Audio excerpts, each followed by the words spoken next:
Indiana football just won the college football playoff national championship, and there's a legitimate argument for them to be the best team ever.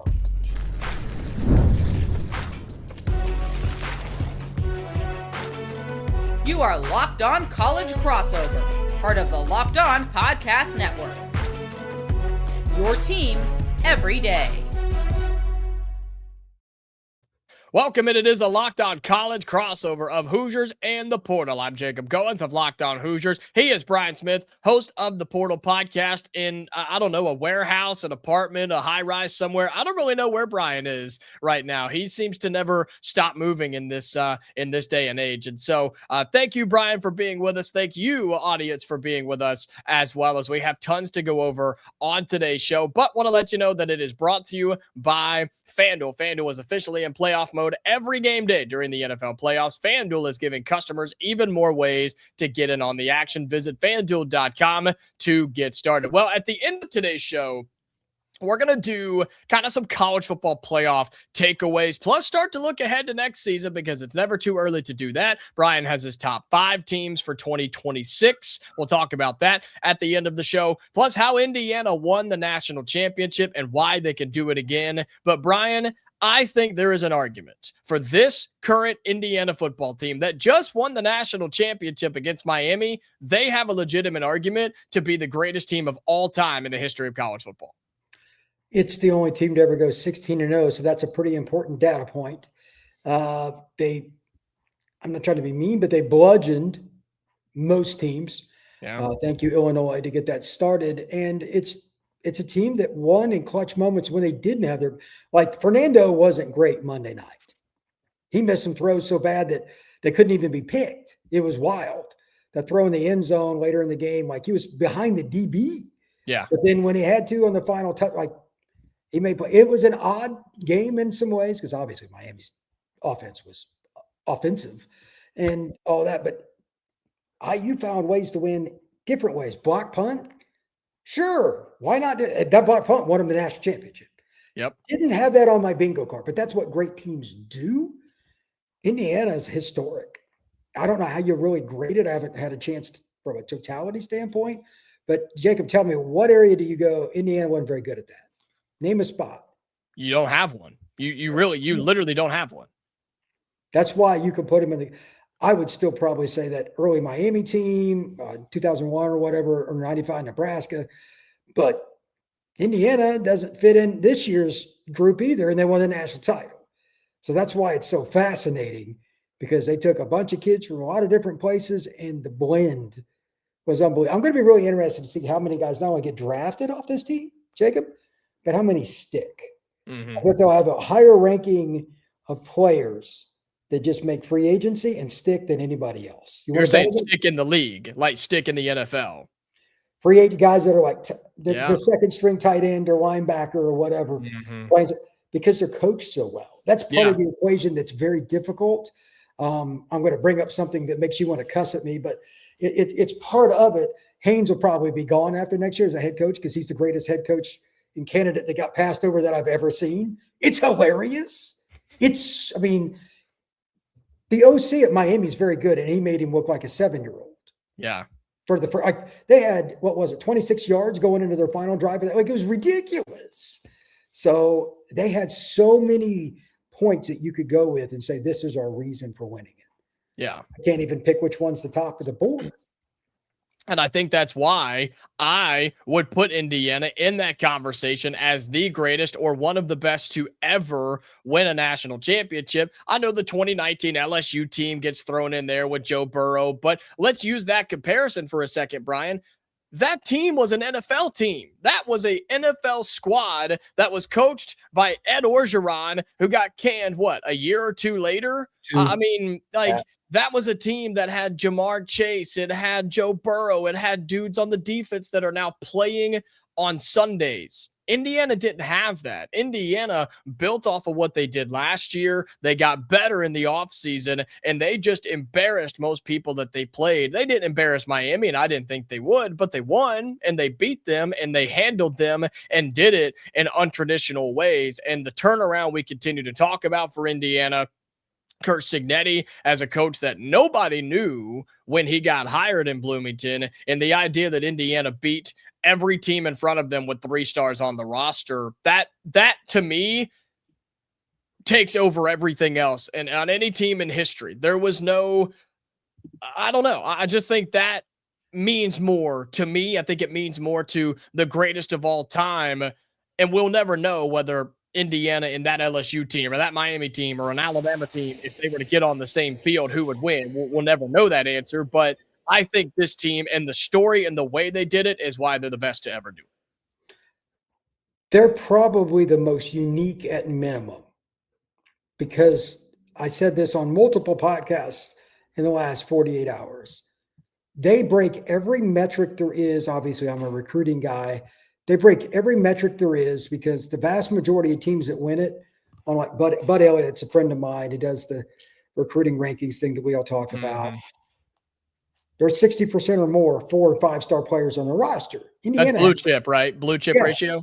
That's Bud. I talked about this past weekend at Battle Miami. Indiana had 7 guys. It's crazy. Indiana had less than 10% when you need 60. How does that work? Like, that metric doesn't matter. That's like playing 5-card stud with 3 cards. Yeah. And winning. Yeah. So, and the competition around them wasn't bad either, right? This was not a down year for college football. No. This was a good season. Indiana beat good teams. Brian, they beat teams like Illinois and Penn State, who I know they didn't have a head coach, but they still had a bunch of talent, especially defensively. They beat Ohio State. They beat Alabama. They beat Oregon twice.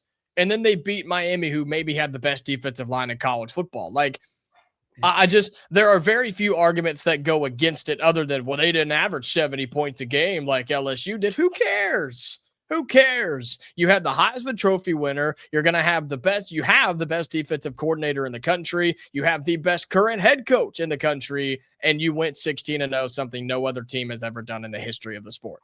Sounds like a good argument to me, Brian. They remind me a lot of the late 70s to early 80s teams for Penn State that won a lot of games, a couple of titles. Yeah. They didn't always win pretty. I remember they beat Miami in the national title in 86. They had the Heisman winner, but they turned Miami over, ironically, because that's what Indiana just played, 6 times. The key to that game at the very end, ironically, was an interception. How ironic is that? Yeah.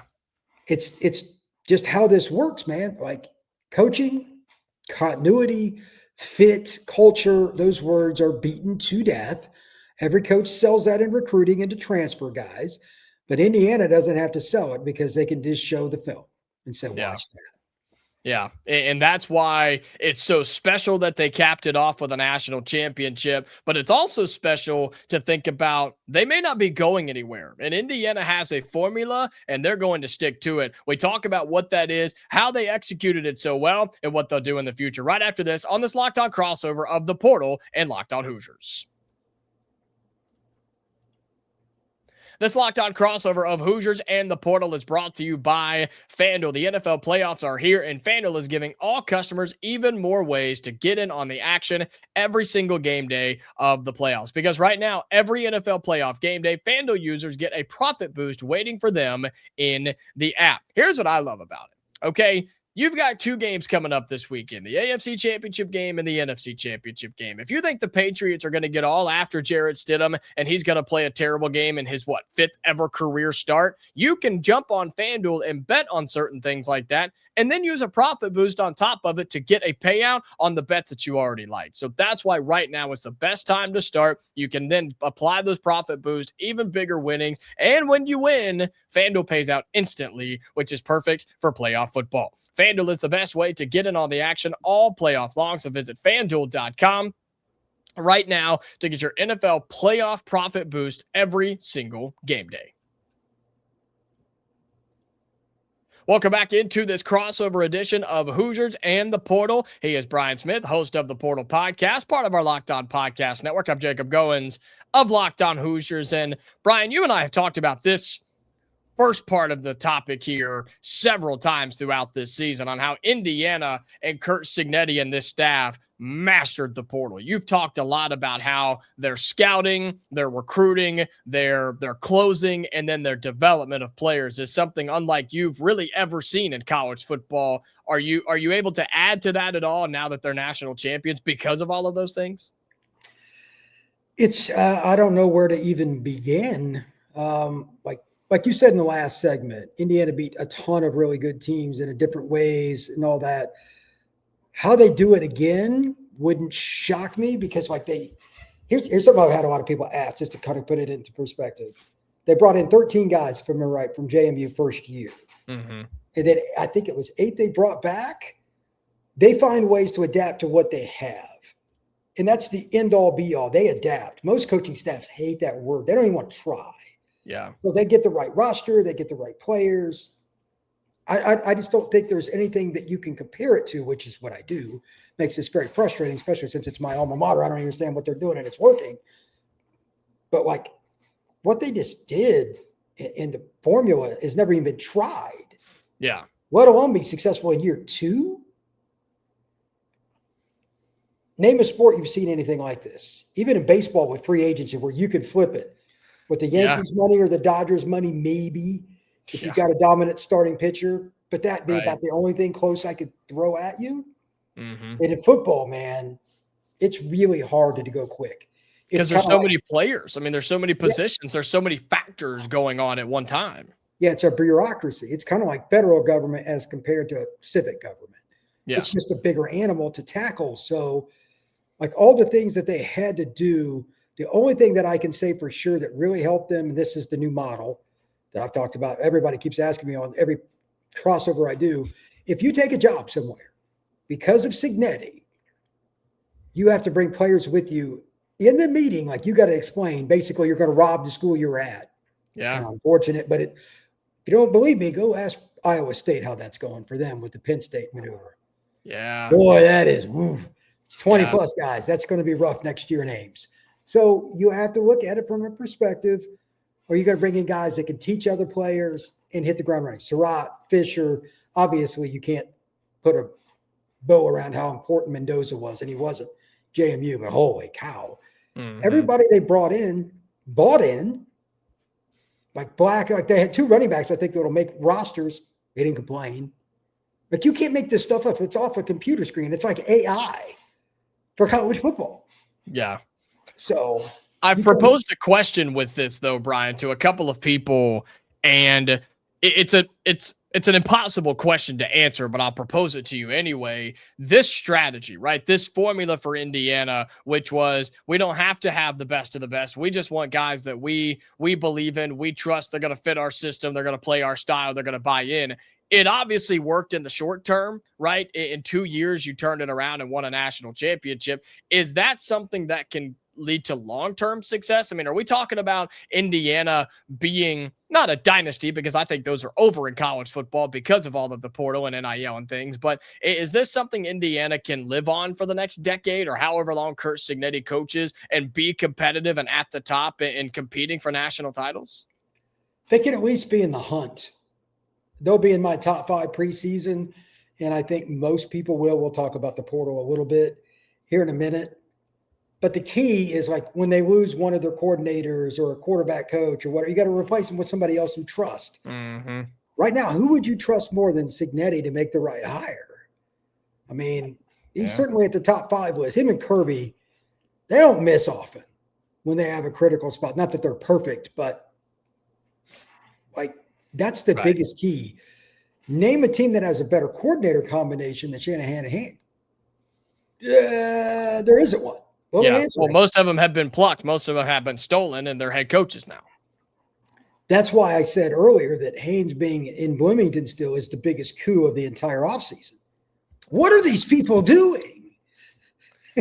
It's so bad. I just wish people like you would quit coming on my show and talking about my coordinators leaving. That's what I would like to stop. Spencer, our buddy Spencer McLaughlin of Locked On College Football, he made a prediction that Bryant Haynes would be the next head coach at Clemson. I'm not sure what the Clemson connection is, but that's interesting. I'll have to ask him about that. Yeah. Whatever. I actually spoke to one of the Clemson coaches this past weekend, but They weren't talking about that, I can assure you. But Yeah.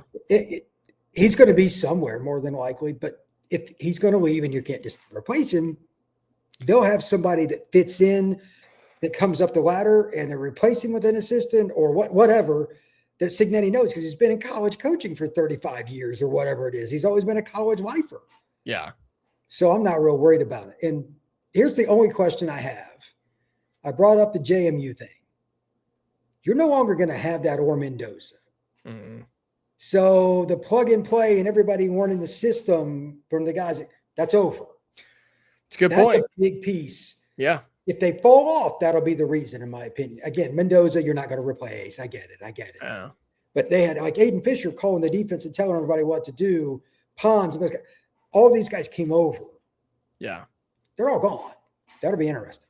Not only did they come over, they came back for another year, right? They came back to Indiana for another year, knowing that they had a team good enough to compete, and then they went and won a national championship. And that's when, you start looking through some of these names. That's a fascinating point that I hadn't really thought about. I mean, Indiana has a chance to bring back several guys off this team, but a lot of them were not starters. And the ones that were not at the top of the list of the starters, right? Indiana goes and gets Josh Hoover at the quarterback spot. You go and get a running back from Boston College. You had to go get a new wide receiver in Nick Marsh from Michigan State. You are bringing in a lot of new names, a lot of new guys, and how will they mesh with the current guys? But I trust Indiana. I trust Curt Cignetti. I trust this staff to get guys that they believe in, guys that they go through whatever voodoo process that they have to take the personality test for you to pass and be a part of this football team. I believe in that. And also think what's interesting that I've been telling people too, Brian, is Indiana just won a national championship with that formula with 3 and 4 stars. What happens when they start applying that formula, which they're already doing, with 4 and 5 stars? Josh Hoover's a big name. Nick Marsh is a big name. Like those guys, AJ Harris from Penn State, the DB, that's a big name. What happens with Indiana now going to get the big time superstars if they're winning titles with 3 stars? Well, it just depends. The only problem you have potentially, and I can tell you this, is the guy that runs Locked On Seminoles, is your culture. Just make sure that you don't mess up the locker room. But you already noted they haven't done that yet. But if you let your ego get ahead, and we can fix this, kind of like the girl that thinks she can fix the guy that always cheats. That's, I can fix it. Yeah, be careful. Be careful. It only takes one moron to screw up your locker room. So as long as Indiana doesn't go down that path, and I'm reaching here, I think a lot of guys know they have to change a little bit if they want to play at Indiana. Yeah. Because they know the 4-star, 5-star thing with IU. They know the deal. So they're either buying into that or they're not even going to visit, let alone sign with the Hoosiers. That's how Indiana did it. That's how they can continue to do it. We'll take a look ahead at college football next season. Brian has his top 5, plus just quick college football playoff takeaways from a bracket and a tournament. I think that ended up being pretty good. That's our final segment coming up right after this. All right, final segment on this Locked On crossover of Hoosiers and the portal. And quickly here, Brian, before we get to your top 5 teams for next season in college football, your thoughts, your grade on the college football playoff. Obviously, a lot of controversy going into it, as there is every single season. There were a couple of blowouts and several rematches, but how would you grade what we saw over the last 3 weeks of the college football playoff for this past season? What would you give it? B minus. I mean, the beginning was so bad, you just can't get to an A. Yeah, I think that's I'm not trying to be mean, but there's look, and I know it's a lawsuit thing. As long as there are G6 teams guaranteed, it can't be an A for me. And I know that'll probably get a lot of boos. Yeah, those teams cannot compete at the line of scrimmage with SEC, Big Ten, Notre Dame. They just can't. Nope. And I hate that, but like I go to these camps. I go to these games. When I shake a 5-star defensive lineman's hand, you know what happens every single time, Jacob? I can't see my hand. Yeah, you got to shake it off because it hurts. Yeah. It's just different, man. Those kids don't go to Tulane. They don't. So, but otherwise, outside of the first round, it was really good. Indiana beating Oregon the way they did was probably the one surprise, because they outcoached them so badly, it was comical. And I didn't see that one coming. But otherwise, I think, we had some pretty good games. The Miami, Texas A&M game, the Miami Ole Miss game. Holy cow. The Miami, Indiana game. Yeah. You know what I mean? Like Georgia and Ole Miss, like we had, first round stunk. It was pretty bad. That's fair. Yeah. But after that, I was pretty happy with it. Yeah, I think a B is probably solid. I mean, blowouts for sure, close games, dramatics, and then the championship game was good too. I'm glad that Indiana Miami ended up being a good national championship game. I'm also glad that, of course, Indiana capped it off and won the national title. But when I look ahead as we wrap up today's show, you have a top 5 already, way too early, right? That's what everybody calls it now. Way too early, top 5 for college football next season based off recruiting rankings, transfer portal, and what we know of names coming back to their current schools. What's your top 5 for next football season and why? If you are an SEC fan, you will officially hate me right now. My top 5 goes as following. Number 1, I've got Ohio State. I trust in Jeremiah Smith. I think that they're the safest pick because Jeremiah's ticked off. Yeah. I know what Jeremiah looks like ticked off firsthand. That's not good for college football. If they fix their O-line, if they don't fix their O-line, that ain't going to work. Yeah. But they know what their one problem is. And they went and spent a bunch of money on D linemen. 2, I've got Notre Dame. They killed it in the portal.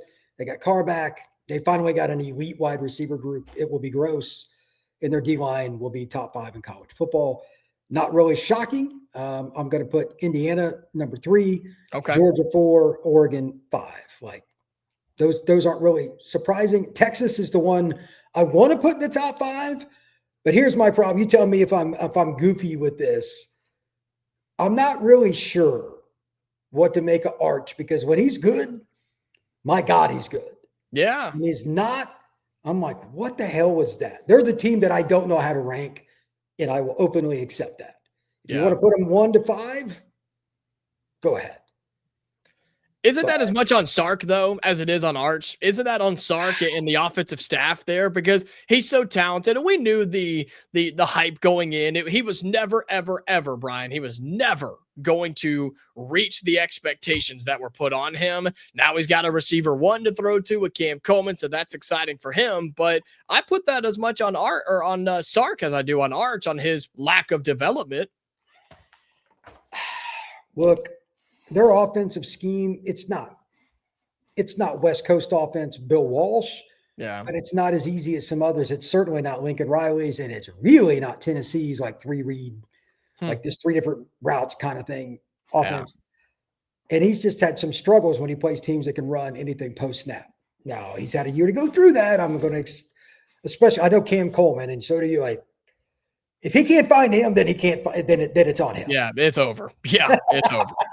Yeah. So yeah, they're the wild card, but those other ones, like the D line for Ohio State, Notre Dame, will be insane. Georgia, they'll have like 6 to 8 5-stars on defense next year.